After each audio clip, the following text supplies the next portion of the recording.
A paz do Senhor Jesus, estamos iniciando mais um Instantes Finais, a sua aula de escatologia no seu lar. Eu quero agradecer por sua audiência, a você que gosta de estudar as profecias bíblicas, os eventos escatológicos.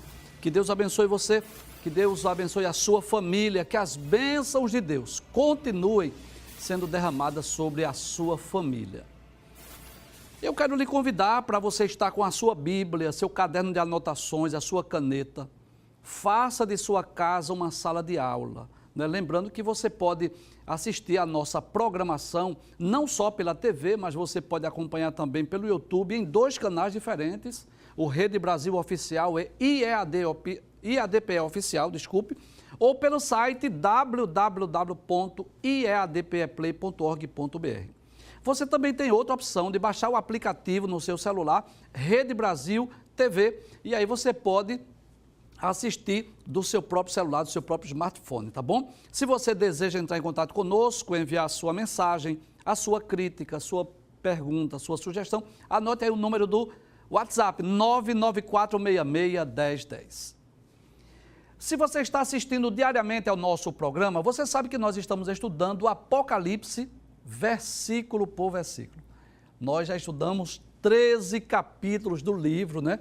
E já iniciamos o estudo do capítulo 14, que possui 3 divisões principais. Se você estiver com a sua Bíblia, você pode confirmar aí. Dos versículos 1 ao 5, o tema é o Cordeiro e os seus gemidos no Monte Sião. Dos versículos 6 ao versículo 13, o título é 3 anjos proclamam o juízo de Deus. E dos versículos 14 a 20, o título é a ceifa e a vindima.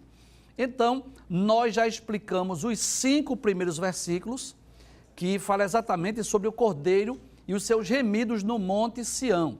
Vamos recapitular? Vamos relembrar aquilo que nós já vimos? Muito bem, pode passar a tela só para nós recapitularmos. Nós vimos que esses gemidos no Monte Sião aí são aqueles 144 mil, e o texto diz, não é? João disse, olhei e eis que estava o Cordeiro sobre o Monte Sião. E eu quero mais uma vez lembrar aí que o Cordeiro, claro, é Cristo. E aparece aí uma imagem meramente ilustrativa, que eu quero que você não ignore isso.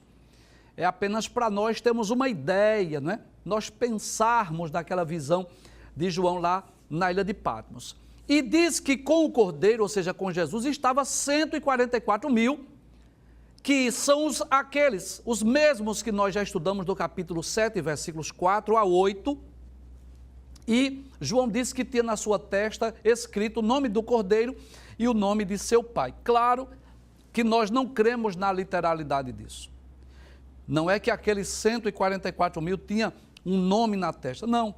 Aquilo é uma forma de dizer que eles, em sua vida aqui na terra, eles serviram a Deus, eles serviram a Cristo, eles pertenciam ao Pai, pertenciam ao Cordeiro. Por isso, o texto diz de forma, claro, simbólica, figurada, que eles tinham na sua testa o nome do Cordeiro e de seu Pai. Vimos no versículo de número 2, João ouviu uma voz do céu, e que voz estranha essa que João ouviu. Ele disse que era como uma voz de muitas águas, era como uma voz de trovão e como uma voz de arpistas, e nós já explicamos isso. É uma voz que eu diria que não existe nenhuma voz aqui na terra que possamos comparar, não é? Isso fala do poder, fala da autoridade daquele que estava falando. E ele diz que depois ouviu um cântico. Veja o que diz o versículo 3. No versículo 3 ele diz que ouviu um cântico, né? Os 144 mil estavam cantando e cantavam como cântico novo. Era uma espécie de um hino que João nunca tinha ouvido. E ele estava cantando diante do trono, já aparece aí nessa imagem o trono de Deus. Diante dos 4 animais que estão aí, que nós já explicamos sobre ele quando estudamos o capítulo 4. E dos anciãos, que são esses 24 tronos que estão aí ao redor do trono de Deus. Aí ele disse que ninguém podia aprender aquele cântico, senão os 144 mil que foram comprados da terra. É como se fosse uma espécie, né, de um hino onde quem vai estar cantando é aquele grupo, os 144 mil.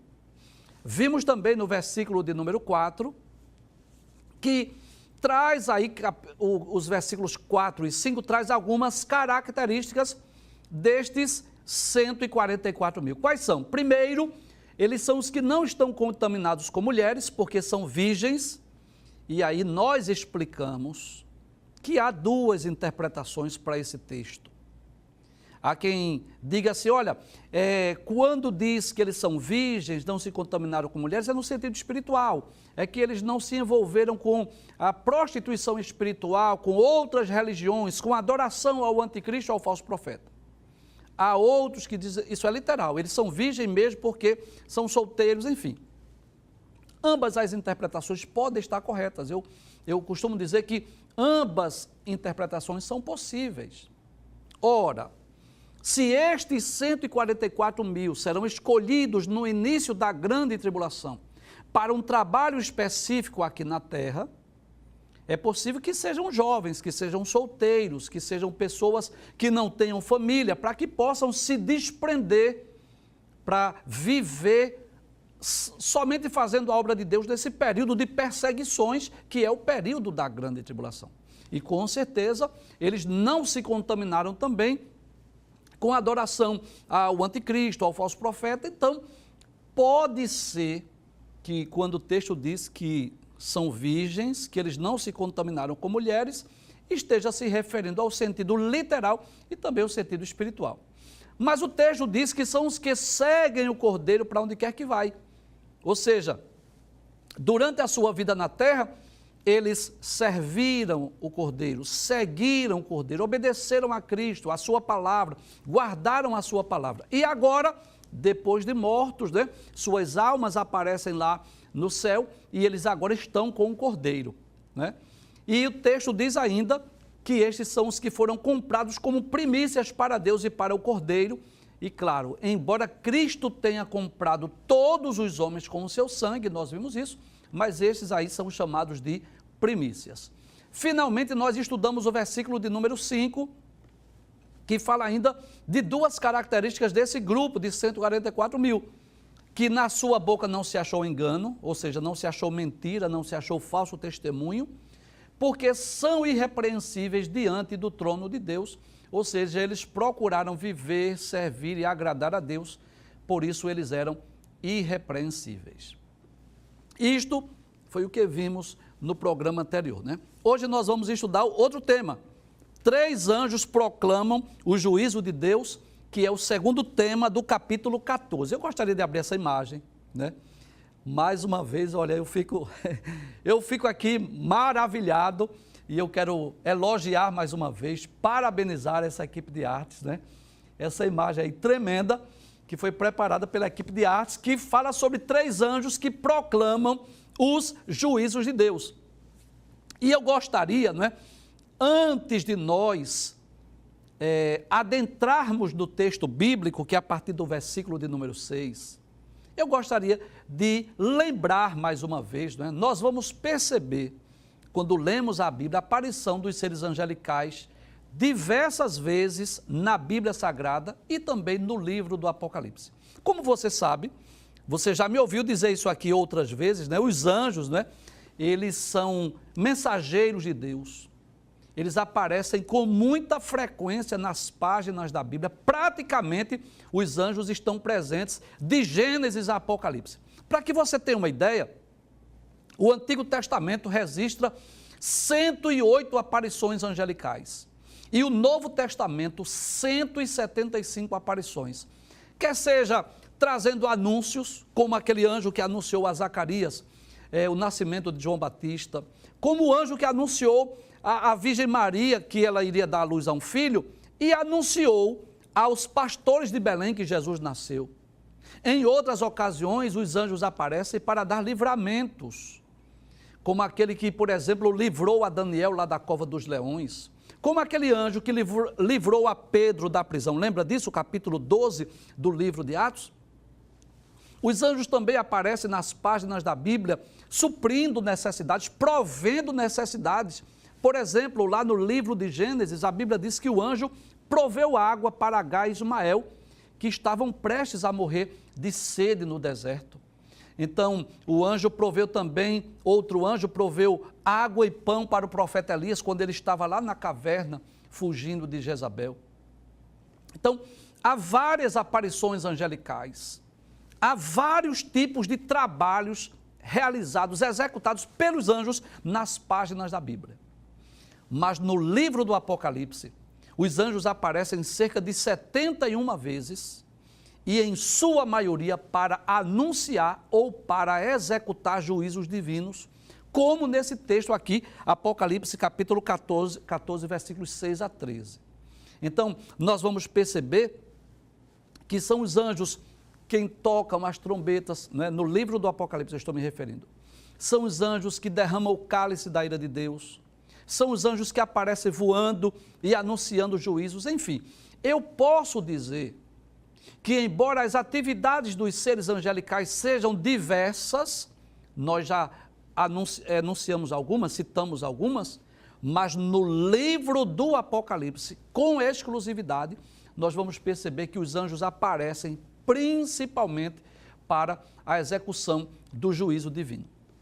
Então, esses 3 anjos vão proclamar, vão anunciar aí os juízos de Deus. Vamos ao texto bíblico? Eu espero que você esteja com a sua Bíblia para que você possa acompanhar. E caso você não esteja com a sua Bíblia, mais uma vez eu lembro, né, a equipe de arte prepara o texto bíblico com as imagens, claro, procurando trazer aqui uma imagem meramente ilustrativa para você ter uma ideia daquilo que João viu. Claro que quando nós chegarmos lá, nós vamos conversar com João, tá bom? Eu tenho essa esperança, e o próprio João vai dizer para nós como foi esta imagem, com mais detalhes, né? Quem sabe nós vamos ser mais enriquecidos de informações, mas por enquanto vamos nos contentar com aquilo que é possível, né? Claro, fazendo uso aí da tecnologia, para nós vermos essas imagens belíssimas. Então vamos ver o que diz a palavra de Deus, capítulo 14, versículo de número 6, muito bem, diz assim: e vi outro anjo voar pelo meio do céu, e tinha o evangelho eterno. Então observe aí, mais uma vez aparece um ser angelical, e este ser angelical estava voando pelo meio do céu, e agora este anjo agora tem algo novo, que não apareceu ainda nas páginas da Bíblia. O que é? O evangelho eterno, não é? É interessante nós observarmos que os anjos não pregam o evangelho. A pregação do evangelho foi entregue por Jesus à sua igreja. Então eu vou citar aqui alguns textos lá da grande comissão, e se você quiser você anota, depois você lê. Deixa eu falar aqui nessa câmera. Então, a missão, a tarefa de pregar o evangelho, ela foi entregue à igreja, não aos seres angelicais. Veja que coisa interessante. Deus poderia entregar essa missão aos anjos, e os anjos fariam isso com muito mais eficácia, em certo aspecto. Por quê? Porque anjo não trabalha, anjo não dorme, anjo não tira férias, anjos são mais poderosos, os anjos são mais velozes. Enfim, eles poderiam cumprir essa tarefa com muito mais agilidade, com muito mais rapidez. Vamos dar um exemplo simples, né? Se Deus enviar um brasileiro para outro continente, ele não pode ir assim da noite para o dia, há todo um período de preparação para ele viajar. Quando ele chegar lá no outro continente, vai ter um período de adaptação para ele começar a pregar o evangelho. Os anjos não. Se Deus mandar o anjo lá do céu para ir enviar uma mensagem, quer seja na Ásia, na África, qualquer que seja o continente, ele vai muito rápido, ele executa isso com muita rapidez. Mas por que será que Deus não entregou aos anjos a tarefa, a missão, a incumbência, a responsabilidade de pregar o evangelho? É simples, porque os anjos iriam falar de algo que eles não experimentaram. Então os anjos não experimentaram, por exemplo, novo nascimento, justificação, regeneração, santificação, nada disso. Eles iriam falar de uma experiência que eles não tiveram, diferente de nós, seres humanos. Quando nós estamos pregando o evangelho, nós estamos falando daquilo que nós experimentamos. O novo nascimento, uma nova vida em Cristo. Nós podemos falar o que é a regeneração, a santificação, a adoção, enfim, todos os processos da salvação, justificação, regeneração, santificação, adoção, glorificação, pelas experiências que nós tivemos. Então, por isso que Jesus delegou esta missão à igreja.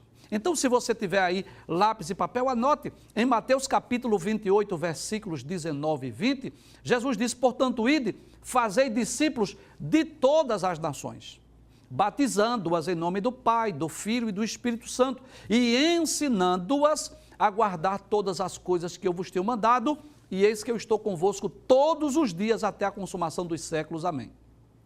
Em Marcos, capítulo 16, versículo 15, Jesus disse assim: e disse-lhes: ide por todo o mundo, pregai o evangelho a toda criatura. Em Atos, capítulo 1, versículo 8, Jesus disse após a sua ressurreição: mas recebereis a virtude do Espírito Santo que há de vir sobre vós, e ser-me-eis testemunhas, tanto em Jerusalém, como em toda a Judeia e Samaria, e até aos confins da terra. Estes são alguns dos muitos textos bíblicos que nos mostram a responsabilidade nossa, individual, pessoal, particular, que nós temos de pregar o Evangelho. Inclusive, eu quero deixar bem claro que pregar o Evangelho não é chamado específico. Nós encontramos na Bíblia 2 tipos de chamada, sabia disso? Então, existe o chamado que é coletivo, que é para todo crente, todo salvo, e existe o chamado específico. Deixa eu ilustrar aqui. Por exemplo, a chamada para o ministério, para ser um presbítero, um evangelista, um pastor, não é para todo crente. Isso é um chamado específico. A chamada para ser um professor de escola dominical, isso não é para todo crente, nem todo servo de Deus vai ser professor de escola dominical. Isso não é chamado coletivo, isso é chamado específico. Mas para evangelizar, é um chamado coletivo. Todo crente salvo, todos aqueles que foram alcançados pelas redes do Evangelho, poderão ser pregadores do Evangelho e ganhadores de almas. Então, Jesus deseja que cada um de nós sejamos esses pregadores, esses proclamadores do Evangelho. Então, Jesus não entregou essa missão aos anjos, mas ele entregou a cada um de nós. Mas o que é interessante é que os anjos, eles podem ajudar, eles podem auxiliar, eles podem abrir caminho para que o Evangelho seja pregado. E eu quero citar 2 textos bíblicos aqui, para que você confira na sua Bíblia, mas eu sei que são 2 textos bíblicos já conhecidos.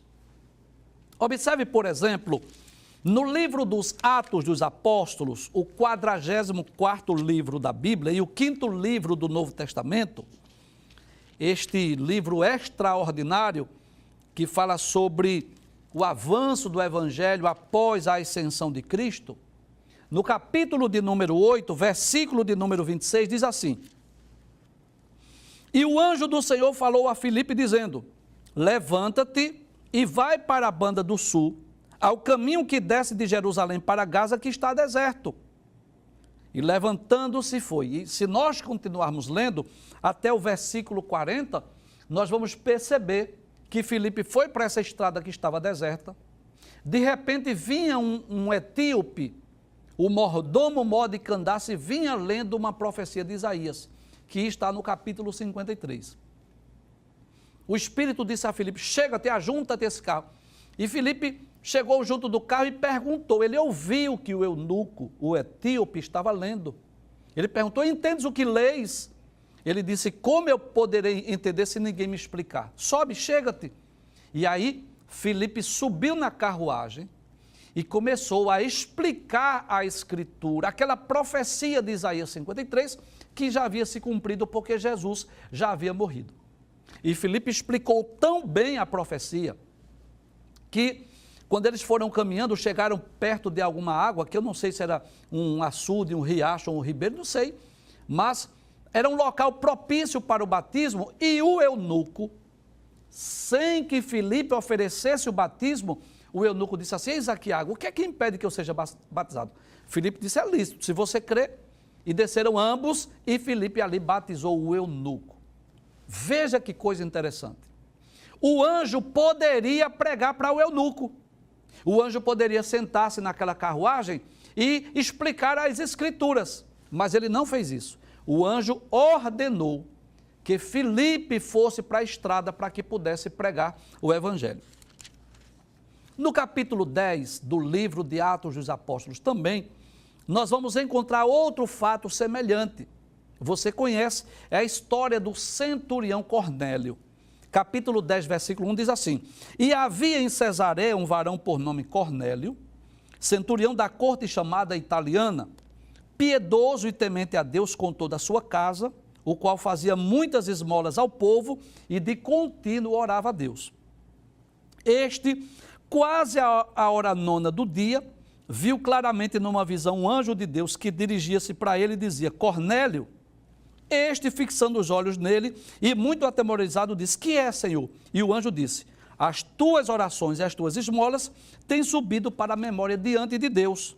Agora, pois, envia homens a Jope e manda chamar a Simão Pedro, a Simão que tem por sobrenome Pedro. Então, nós vamos perceber que esse centurião Cornélio já era um homem religioso. Ele já orava a Deus, ele já dava esmolas.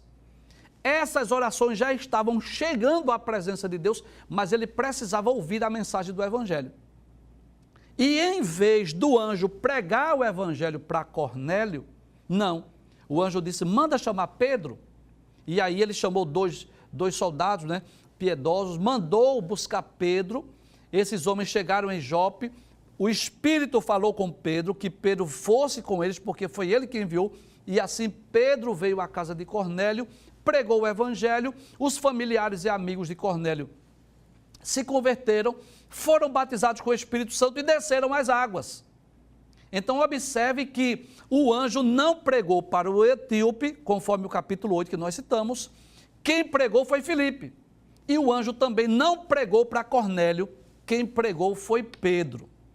Então nós cremos que este anjo que tem o evangelho eterno, ele não vai pregar o evangelho, mas vai abrir portas. Ele vai promover meios para que o evangelho seja pregado durante a grande tribulação. Abra o texto mais uma vez para nós conferirmos. Veja: e vi outro anjo voar pelo meio do céu e tinha o evangelho eterno. Observe, o texto não diz que ele iria pregar, o texto não diz que ele estava pregando, mas ele tinha o evangelho. Então, como nós já dissemos que os anjos não pregam, os anjos não evangelizam, o que é que nós cremos? Ele vai abrir as portas, promover meios para facilitar para que o evangelho seja pregado, né? Para proclamar aos que habitam sobre a terra. Então, outro fato interessante, né, é que este é o único lugar na Bíblia onde encontra-se o evangelho eterno. Que coisa interessante. A palavra evangelho, na realidade, significa boas novas, boas notícias. O que é o evangelho? São boas novas de salvação, boas notícias de salvação que devem ser pregadas a todo mundo. Então, quando a Bíblia diz: ide por todo mundo e pregai o evangelho a toda criatura, está dizendo assim: leve as boas notícias de salvação. E, na verdade, só existe um evangelho. Só existe um evangelho verdadeiro. Mas que ele pode ser apresentado de diversos títulos diferentes. Então, se você tiver uma caneta, se você tiver um papel aí, eu vou citar aqui para você. E você poderá conferir na sua Bíblia depois que terminar o programa, tá certo? Não faça isso agora. Deixa eu falar nessa câmera aqui. Então, eu vou dizer vários textos bíblicos e como o evangelho é apresentado nas páginas da Bíblia. Né? Então, por exemplo, ele é apresentado só pelo termo evangelho, como está em Marcos capítulo 1, versículo 15 e capítulo 16, versículo 15. Ele é apresentado de o evangelho de Cristo, conforme em Romanos 1 e 16. Ele é chamado de o evangelho de Deus, conforme em Romanos capítulo 1, versículo 1. Ele é descrito como o evangelho de Jesus Cristo, conforme Marcos capítulo 1 e versículo 1. Também é chamado de o evangelho do reino, conforme Mateus capítulo 4, versículo 23. É descrito como o evangelho da graça de Deus, como está em Atos dos Apóstolos, capítulo 20, versículo 24. ainda como o evangelho de seu Filho, como está em Romanos capítulo 1, versículo 9, como o evangelho da glória de Cristo, como segunda carta aos Coríntios, capítulo 4, versículo 4. Ele também é apresentado como o evangelho da nossa salvação, como Efésios capítulo 1, versículo 13. E Paulo, né, foi um daqueles que mais descreveu títulos diferentes para o mesmo evangelho. Por exemplo, Paulo apresentou o evangelho como sendo o evangelho da paz, em Efésios 6 e 15. Nós vamos ver que em 2 aos Tessalonicenses 1 e 18, Paulo mostra o evangelho como o evangelho de nosso Senhor Jesus Cristo. Então, são vários títulos ou termos atribuídos para o mesmo evangelho. Então, quando a Bíblia apresenta o evangelho do reino, o evangelho da graça ou o evangelho eterno, está se referindo não a evangelhos diferentes, não, porque só existe um evangelho, mas sim está se referindo a um único evangelho com ênfase em algum período de tempo. Então, por exemplo, quando a Bíblia fala do evangelho do reino, é o mesmo evangelho, mas a ênfase é: Jesus voltará para implantar o reino milenial. Este evangelho do reino, por exemplo, é o que será pregado durante a grande tribulação. Jesus voltará sobre as nuvens do céu para implantar o milênio. Quando a Bíblia fala, por exemplo, o evangelho da graça, esse que nós estamos pregando hoje, qual é a ênfase? Jesus morreu para nos salvar, para nos dar direito à salvação e para nos levar para o céu. Então, esse evangelho da graça, a ênfase está onde? Na graça de Deus. O favor imerecido de Deus que trouxe salvação a toda criatura. E o evangelho eterno, que é este que o texto nos mostra, que o anjo tinha o evangelho eterno, a ênfase está onde? A ênfase está exatamente na eternidade. Porque durante a grande tribulação haverá muitas mortes, lembra disso? Pela abertura dos selos, pelo toque das trombetas e pelos os juízos, as catástrofes que ainda sobrevirão, muita gente vai morrer. Mas aqueles que estiverem na terra poderão pregar o evangelho eterno. Como que diz assim? Não pense que a vida acaba aqui não. Nós vamos adentrar numa eternidade. Depois dessa vida, não pense que a vida termina na sepultura, no sepulcro ou na tumba fria. Não, de forma alguma. Pelo contrário, depois que nós morremos, nós deixamos uma vida finita para uma vida infinita. Uma vida limitada para uma vida ilimitada. Uma vida temporal para uma vida atemporal. Vamos voltar ao texto mais uma vez. Aí diz: e vi outro anjo voar pelo meio do céu, e tinha o evangelho eterno para proclamar aos que habitam sobre a terra, e toda nação, tribo, língua e povo. Então, podemos dizer então, que durante a grande tribulação, haverá pregação do evangelho. O texto diz isso claramente, para proclamar os que habitam sobre a terra, e nação, e tribo, e língua, e povo. E eu quero lhe convidar para você abrir a sua Bíblia, para nós relembrarmos um texto que nós já citamos aqui em programas anteriores, que está lá no Evangelho escrito por Mateus, no capítulo de número 24 e o versículo de número 14. E esses textos deixam bem claro que mesmo após o arrebatamento da igreja, mesmo durante a grande tribulação, haverá pregação do Evangelho. Em Mateus capítulo 24, versículo 14 diz: e este Evangelho do reino, ou seja, a ênfase é essa, Jesus vem para implantar o reino milenial, será pregado em todo o mundo, em testemunho a todas as gentes, e então virá o fim. Então, podemos dizer, sem medo de errar, que esse evangelho eterno, que será pregado no final da grande tribulação, ele será uma espécie de última chamada à salvação. Aqueles que estiverem na terra irão ouvir essa mensagem. A primeira mensagem: o evangelho do reino, Jesus vem implantar o reino. A última mensagem: A última mensagem da grande tribulação. Olha, quando terminar essa vida, nós vamos entrar na eternidade. Nós vamos para uma vida eterna, uma vida infinita. Então, será o evangelho que será pregado nesse período. Deus estará dando aos homens a oportunidade de se arrependerem dos seus pecados. Deus estará dando aos homens mais uma chance, mais uma oportunidade para que eles sejam salvos, para que eles possam se converter, não é, durante o período sombrio da grande tribulação. Vamos ver o que diz o versículo de número 7. E o que é que esse anjo diz? Pode passar o texto, por gentileza? Aí ele diz o versículo 7, dizendo com grande voz. O que é que esse anjo vai dizer assim? Temei a Deus e dá-lhe glória. Deixa eu explicar isso melhor para nós. Primeiro, eu gostaria de explicar que temer a Deus não significa ter medo de Deus. São duas coisas distintas. Temer é uma coisa, ter medo é outra.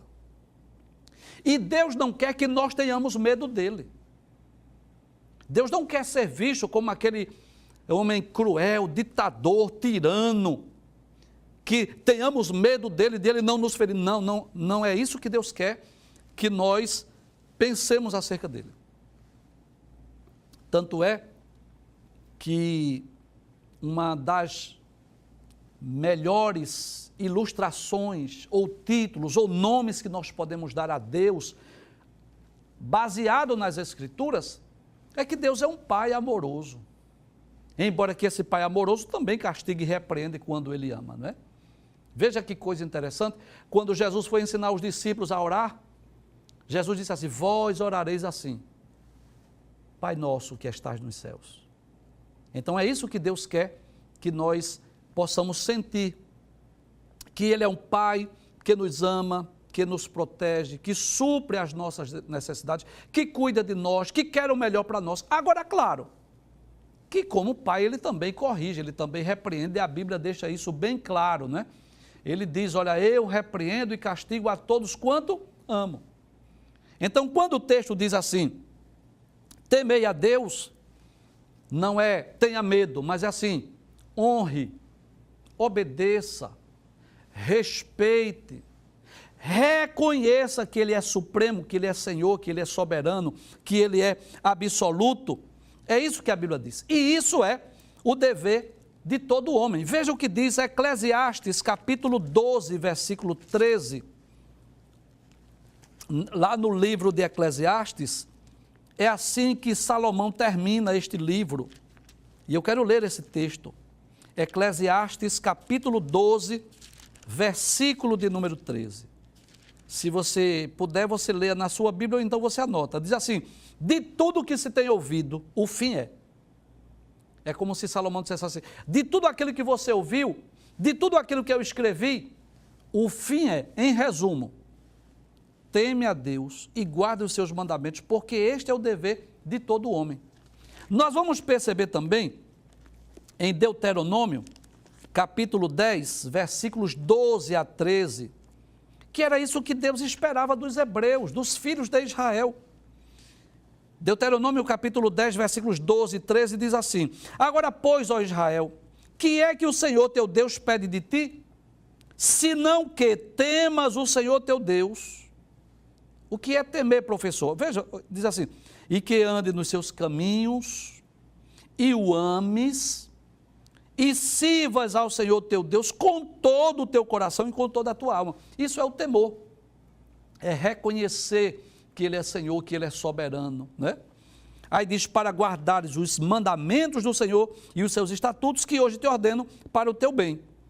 Então, observe que o anjo diz, temei a Deus, como que diz, obedeça, respeite, honre a Deus, mas não só isso. Abre a tela, por favor. Aí ele diz assim, e dá-lhe glória, ou seja, Deus deve ser adorado.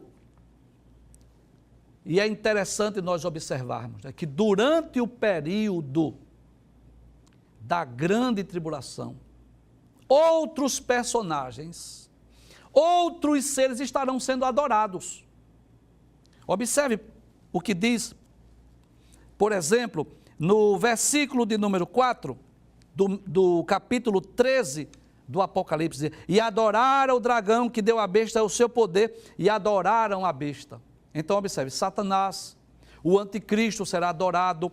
No versículo 12 diz assim, e exerce todo o poder da primeira besta na sua presença, e faz que a terra e os que nela habitam adorem a primeira besta.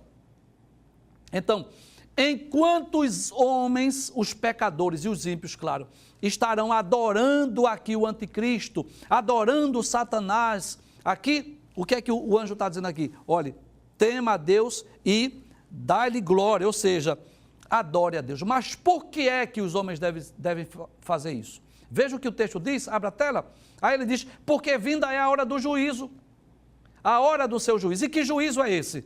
É só nós continuarmos lendo o Apocalipse. Pode trazer a tela, são as 7 taças, é a destruição da Babilônia, é o juízo final, é o lago de fogo. Então está se aproximando a hora do seu juízo, e nesta pregação do Evangelho eterno, que é a última chamada para salvação, o anjo diz, tema a Deus, dê-lhe glória, porque está vindo o juízo. Eu quero concluir o programa lendo a última parte desse versículo.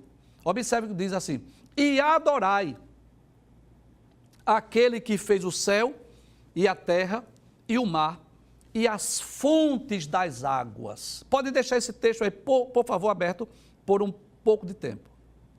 Observe que o anjo está dizendo, adorai a quem? Quem é que deve ser adorado? Quem é que é digno de honra, de glória, de louvor e de adoração? Ele diz, aquele que fez o céu e a terra e o mar e as fontes das águas. Em outras palavras, pode trazer a tela, por favor? Em outras palavras, ele está dizendo, aquele que é o Criador, o mantenedor, o sustentador e o provedor de todas as coisas. Então é interessante nós observarmos isso, que Satanás sempre desejou ser adorado. Foi por isso que ele rebelou-se, né?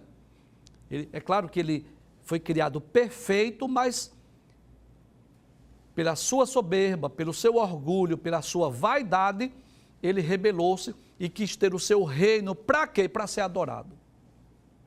Quando Jesus foi tentado, capítulo 4 do Evangelho escrito por Mateus, Satanás chegou para o mestre e disse assim, dar-te-ei os reinos e a glória do mundo se prostrado me adorares. Mas a Bíblia deixa bem claro, que só quem é digno, merecedor de adoração, é o Deus Trino, Pai, Filho e Espírito Santo. Inclusive, no livro do Apocalipse, diante das visões, das revelações, João quis se curvar diante do anjo, quis adorar o anjo. O anjo disse, não, levanta-te, eu sou teu conservo, teu e de teus irmãos. Adora a Deus. Então, somente Deus, o Criador, o provedor, o sustentador, o mantenedor de todas as coisas, somente Ele é digno de honra, de glória, de louvor, de adoração e de majestade.